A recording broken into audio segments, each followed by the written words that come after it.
Ayan guys, so ito yung example ng mga problema natin.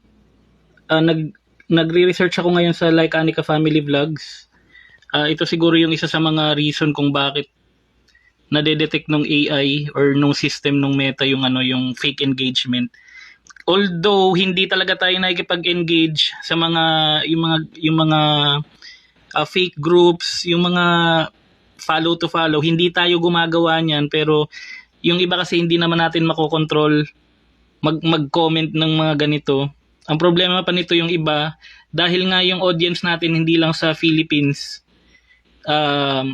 diverse yung audience natin pati sa ibang bansa.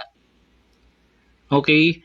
So, medyo mahirap din siya, suspended tuloy yung natin earning.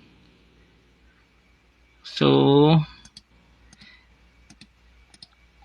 kasi naka-turn on yung moderation assist dito. Ito, kailangan mo yung moderation assist para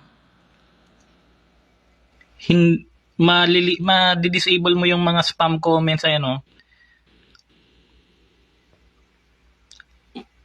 Halimbawa may magko-comment ng mga unwanted keywords, ma-disable mo, profanity, mga link. Ayan, certain key. Ko na to eh. Naayos ko na to kaso June 8 ko siya nagawa. Okay, ang problema yung mga comments, syempre hindi lang naman Facebook yung ginagawa natin, nagtatrabaho rin tayo. Syempre hindi mo na masikaso. Ngayon na nagre-research ako kasi rest day ko. Dapat nga tong rest day na to, nag-edit ako ng mga video pero dahil na-demonetize, ito ngayon tuloy yung ginagawa natin. Parang hindi nga siya productive para sa akin na nakakaasar pa nga eh. So kapag ganyan, nakakita kayo ng mga ganong unwanted keywords, idagdag nyo sa mga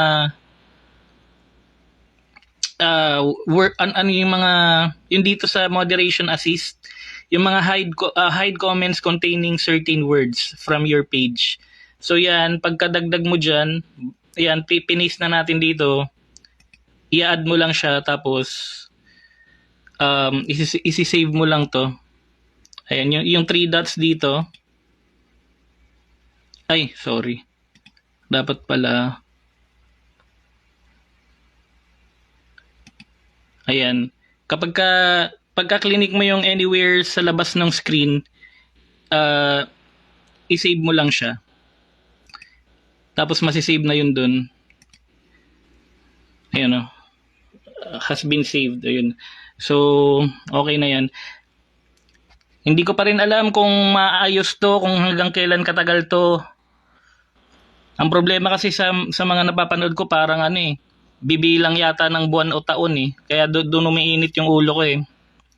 So, kung may idea kayo guys, kung na-experience nyo na to before, honestly, hindi pa ako na-monetize lang yung account natin last April. Tapos, parang April, May, June, tapos ito, nagkaroon tayo ng yung inauthentic content, tapos limited access. Na-disable yung natin, content monetization, reels, photos, and text, pati yung mga extra bonus, and then yung stars na wala. So, doon pa naman ako sa reels malakas, yung reels kasi yung mataas yung yung payment eh. So, nawala na siya. Okay, maraming salamat.